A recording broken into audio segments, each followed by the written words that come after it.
Hello everyone. जय महादेव, जय महाकाल। कैसे आप सब लोग? एक बार आप लोगों को पता है कि मैं ये दो जो वर्ड है, जय महादेव जय महाकाल, ये आप लोगों को लगता है कि मैं सिर्फ वीडियो में बोलता हूँ, बट एक्चुअली ऐसा नहीं है। रियलिटी अगर बताऊँ तो ये जो दो वर्ड है वो मेरी ज़ुबान पे छप चुके हैं और दिल से ये चीज़ मेरे निकलती है। मैं आप लोगों को आज एक मेरी छोटी सी स्टोरी शेयर करता हूँ। चलो दिखाता हूँ मैं। स्टोरी ये है कि आप सब लोगों को पता है कि मैंने अपनी लाइफ में एक बड़ा अचीवमेंट मैंने खुद उस पे मतलब डिसीज़न लिया और वो कंप्लीट किया मैंने। बालोतरा राजस्थान से जो मेरा घर है, मेरा गांव है, जहाँ का मैं ही, वहाँ से मैंने पैदल यात्रा की थी जो कि केदारनाथ की थी, बाबा महाकाल की। मुझे खुद को नहीं पता कि मुझे महादेव से कब प्यार हो गया, कब मुझे उनसे लगाव हो गया। ये चीज़ मैं खुद एक्सप्लेन नहीं कर सकता। अगर मैं चाहूँ तो मैं उसको एक्सप्लेन कर भी नहीं पाऊँगा।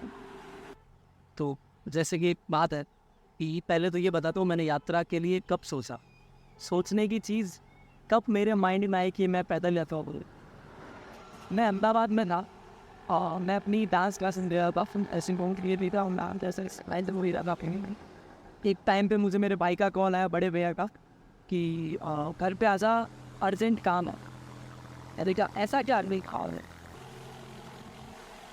तो उस टाइम पे मैं थोड़ा सा चौंक गया। मैंने कहा ऐसा क्या अर्जेंट काम हो गया? भैया ने बोला कि नहीं, तुझे घर आना ही पड़ेगा। तो पहले तो मैं ये बता दूँ, मैं अपनी दादी से बहुत ज़्यादा प्यार करता था। मेरी फैमिली में सबसे ज़्यादा लाडला जिसको कहते हैं हमारे मारवाड़ी में, लाडला था मैं अपनी दादी का। तो आई की बात सुन के मैं थोड़ा सा ऐसे टेंशन में आ गया था। बट उसी टाइम पे मैंने अपना बैच वैच छोड़ा और मैं अपने घर के लिए निकला, फ्लैट के लिए निकला। अपने घर पहुंचा उससे पहले मुझे मेरे पास मेरे पापा का कॉल आ गया। पापा ने बोला कि बेटा सर आजा, दादी नहीं रहे, उनका स्वर्गवास हो गया। तो ये सुन के मैं अक्का बक्का हो चुका था। और एक चीज़ ये बता दो कि जस्ट एक दिन पहले ही मुझे दादी से वीडियो कॉल की बात हुई थी, जब वो हॉस्पिटल में थे। और दादी वैसे भी 4-5 महीनों से बीमार थे, शुगर पेशेंट थे वो। तो मैं घर पहुंचा, कितना भी ट्राई किया मैंने, बहुत ट्राई किया मैंने कि मैं उनके देहांत से पहले, उनके अंतिम संस्कार से पहले मैं बालूतरा पहुंच जाए। लेकिन मैं पहुंच नहीं पाया। उस टाइम मेरी इतनी कैपेसिटी नहीं थी कि मैं फ़्लाइट में बैठ के चला जाऊं, या फिर कैसे भी करके जाता तो मैं पहुंच नहीं पाता, क्योंकि डिस्टेंस बहुत ज़्यादा है। अहमदाबाद और बालूतरा के बीच में भी एक आसपान में आ रहा है, दूसरा स्टेट में जहाँ पे वो गुजरात था। तो मैं नहीं पहुंच पाया उस चीज़ में। तो जैसे तैसे करके अगले दिन मैं पहुंचा। आप मानोगे नहीं, मैं बस से जब उतरा तो जैसे ही हम बालोतरा के अंदर एंटर होता है तो उससे पहले ही बालोतरा में शमशान घाट आ जाता है। रणजीत, तेरे को तो पता ही है ना? हाँ भाई। उससे पहले ही शमशान घाट आ जाता है। तो मैं बस को वहीं रोक के उसी जगह उतर गया और ये दिख रहा था कि वो चिता अभी तक जल रही थी। जो अंतिम फैसला था, उसकी जो अग्नि होती है वो अभी तक जल रही थी। तो मैं शमशान घाट में उतरा और गया। वहाँ से बैठ के मुझे जो बात, लास्ट जो बात मुझे मेरी दादी को बोलनी थी वो मैंने बोली। और वहाँ से उठ के फिर मैं घर निकला। शायद किसी को पता चल गया कि मैं मतलब बालोतरा आ गया। मैंने कॉल कर दिया था कि मैं इधर रुका हूँ, आप मुझे लेने आ जाए। सो मैं घर पहुँच गया और जो काम होते हैं घर में, इधर उधर, हमारे घर में वहाँ 12 दिन होता है, मारवाड़ी में 12 दिन होता है, हर किसी के आई थिंक 12 दिन ही होता है। तो तीसरे दिन मैं अपने पिताजी के पास, अपनी फैमिली के पास बैठा था। और मेरे फैमिली पंडित जो है, सो ये जैसे लाइक यहाँ मेरे पिताजी है, यहाँ फैमिली पंडित है और यहाँ मैं बैठा हूँ। एकदम से एक ख्याल आया मेरे माइंड में। मैं बैठा था ऐसे पंडित जी और मेरे पिताजी के पास, और मैं साइड में बैठा था। ये चीज़ तो ये बता दूँ मैं आपको, उस टाइम पे केदारनाथ इतना फेमस भी नहीं था, राइट? जब मैंने ये चीज़ सोची थी 2021 में, तो केदारनाथ इतना रील्स पे, इतना वीडियोस पे, व्लॉग्स पे, हाँ, सोशल मीडिया पे, जो आज तक हमारे ये न्यूज़ चैनल वाले बताते हैं केदारनाथ के बारे में, वीडियो बन वगैरह चलता रहता है। तो उस टाइम पे इतना केदारनाथ फेमस नहीं था। तो जैसे मैं बैठे थे उस टाइम पे, एकदम से मेरे मन में और मुंह से वो ख्याल निकल गया। जैसे ही मन में आया और मुंह से निकल गया। कभी कभी ऐसा कहते हैं ना, जो मन में होता है मुंह से फटाफट वो निकल जाता है। और कभी कभी सरस्वती निकल जाती है हमारे मुंह से। दिन में एक बार तो ब्राह्मणों के मुंह से सरस्वती निकलती ही निकलती है। तो शायद वो मेरा दिन था और वही वक्त था। उस वक्त मेरे मुंह से निकल गया कि मैं बालोतरा से केदारनाथ की पैदल यात्रा करूँगा। लिटरली आप लोग मानोगे नहीं, मेरे पापा ने और मेरे पंडित जी ने इस बात को बहुत मजाक में लिया था कि चल चल हमें उठ काम कर ले, काम बहुत पड़ी है काम कर ले। तो उस चीज़ को मैंने इतना माइंड में नहीं लिया, बस ये सोच लिया कि अब ये चीज़ मुझे करनी है कैसे भी करके, क्योंकि वो चीज़ मेरे मन में आ गई थी और मुझे वो चीज़ करनी है। तो उसके 4-5 महीने बाद एक टाइम आया, वापस मैं अहमदाबाद आया, सब कुछ वापस नॉर्मल हुआ और सडनली मैंने अपनी यात्रा की डेट अनाउंस कर दी। मैं फैमिली वाज शॉक कि प्रिंस ये तूने क्या किया। वो शॉक ऐसे थे, ये सरवाना है किसी का फ्रेंड, तो वो शॉक ऐसे थे कि मैंने इंस्टाग्राम पे लेके वीडियो बना के इंस्टाग्राम पे पोस्ट कर दिया कि ये डेट को मैं पांडुपुर राजस्थान से केदारनाथ की पैदल यात्रा करूँगा। तो घर वाले सब शौक हो गए, वो टेंशन में आ गए, बहुत मनाया मेरे को, फ़ोन्स कॉल किए। 1 महीने तक मेरी घर वालों से बात तक नहीं हुई। मेरे मॉम डैड भाई बहन, मेरे घर में किसी से बात नहीं हुई। कॉल बाहर की जो दुनिया थी, बाहर के जो रिश्तेदार थे, मैं तो आज से भी बोलता हूँ रिश्तेदार तो बहनचोद होता ही है। ये चीज़ मैं इसलिए बोल रहा हूँ क्योंकि ये रियलिटी है और किसी को अगर बुरा लगे, मुझे नहीं लगता किसी को बुरा लगेगा, बट जो मेरे औरे में है, मेरे जान पहचान के लोग हैं जो ये वीडियो देख रहे हैं, उनको भी पता होता है कि रिश्तेदार कैसे होते हैं। तो जो मेरे फ्रेंड्स थे, मेरे आसपास जितने लोग थे, रिश्तेदार नहीं, उनको ऐसा लगा कि ये कुछ नई चीज़ है, ये भगवान के लिए कुछ नया है, ये एक आस्था है। और कुछ लोगों ने इस चीज़ का मजाक भी बनाया।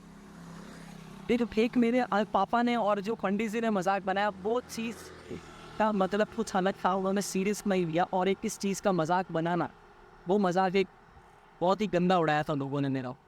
मैं डिटेल में अगर आपको बताऊं तो मैं सच में आप खुद पागल हो जाओगे कि जब मैं पहले यात्रा की थी तो तब लोगों को लगा था कि ये सारी चीज़ें मैं अपने फेम के लिए कर रहा हूँ, फेमस होने के लिए कर रहा हूँ।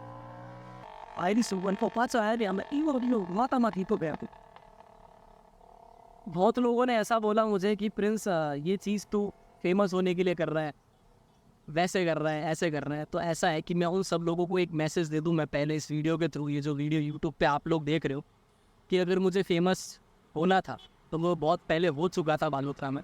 मेरे डांस की वजह से मैं फेमस हो चुका था, मैंने फेम कमा लिया मैं, तो फेमस होने की मुझे ज़रूरत नहीं।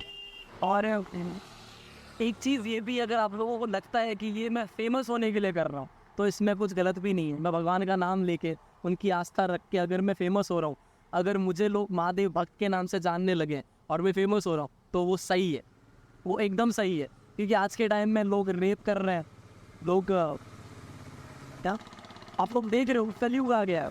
अगर इस कलयुग में मेरे जैसा कोई बंदा डांस से उठ के ये वाली फील्ड में आ गया, भक्ति वाले, तो इसमें कुछ बुरा नहीं है। अगर आप लोगों को लगता है कि फेमस होने के लिए कर रहा है, दैट्स मीन ओके, मैं फेमस होने के लिए कर रहा हूँ ये चीज़। और दूसरी चीज़ ये कि जब मेरी केदारनाथ यात्रा शुरू हुई तो मेरे मॉम डैड बहुत रोए, बहुत ज़्यादा रोए। वो चीज़ मैं कैसे समझाऊँ आप लोगों को, मेरे को खुद को समझ में नहीं आती वो चीज़। और जैसे तैसे करके मैंने वो यात्रा की। उस यात्रा में मुझे 3 महीने लगे, उस यात्रा में मुझे 3 महीने पूरे, अप्रॉक्सीमेटली 23 डेज। जब मैं केदारनाथ पहुंचा था तो वो डेट मुझे आज भी याद है। 2 मई को मैं केदारनाथ पहुंचा था और उस वक्त रात के करीबन 1 बज रहे थे और -3 डिग्री टेम्परेचर था उस टाइम केदारनाथ का। केदारनाथ के बीच में क्या क्या हुआ मेरे साथ वो मैं ही जानता हूँ। अगर मैं आप लोगों के साथ शेयर करूँगा तो कुछ लोग इस चीज़ को चिंता मानेंगे और कुछ लोग इस चीज़ के लिए अप्रिशिएट करेंगे मुझे कि प्रिंस तूने बहुत अच्छा काम किया। देखो, मुझे हेटर्स से, जो मेरे हेटर्स हैं उन लोगों को बहुत ज़्यादा प्यार है मेरे उनके लिए, क्योंकि उनकी वजह से ही मैं आज यहाँ पे हूँ। अगर वो लोग मुझे कुछ नहीं बोलते तो आज यहाँ पे नहीं होता। यहाँ पे मतलब रोड पे नहीं, ठीक है, जहाँ तुम मुझे देख रहे हो। और जो प्यार करने वाले हैं वो आज भी मुझे सपोर्ट कर रहे हैं। एक कैमरामैन जस्ट पीछे बैठा है। यात्रा कंप्लीट हुई, एक अचीवमेंट मैंने अपनी लाइफ का पूरा किया। और फिर मुझे उस वक्त जब मैं केदारनाथ पहुंचा तो मैं लिटरली अपना रोना नहीं रोक पाया था। मैं 2 घंटे तक मंदिर के सामने बैठ के रोया था कि मैं फाइनली जो डिसीज़न मैंने अपनी लाइफ में पहली बार लिया और वो मैंने पूरा कर दिया। उस वक्त एक चीज़ मेरे दिमाग में आई, ये चीज़ बहुत इम्पॉर्टेंट है मेरे लिए, बहुत ज़्यादा इम्पॉर्टेंट है कि अगर आप लाइफ में कुछ करना चाहो ना, अगर आप कुछ सोच लो मन से और दिमाग से, अगर आप कुछ सोच लो ना, तो वो आप कर सकते हो। कुछ भी इम्पॉसिबल नहीं है, कुछ भी इम्पॉसिबल नहीं है, सीरियसली गाइस। तो वो मैंने कर ली और उसके बाद से मेरे माइंड में, मेरे पूरे के पूरे जो भी कहते हैं उस चीज़ को, मेरे दिमाग में, मेरे पूरे शरीर में एक ऐसी चीज़ हो गई कि प्रिंस, जो तू सोच सकता है वो तुम कर सकता है, और मैं नहीं। जो आप सोच सकते हो वो आप कर भी सकते हो। बस एक चीज़, फोकस बहुत ज़रूरी है, सीरियसली।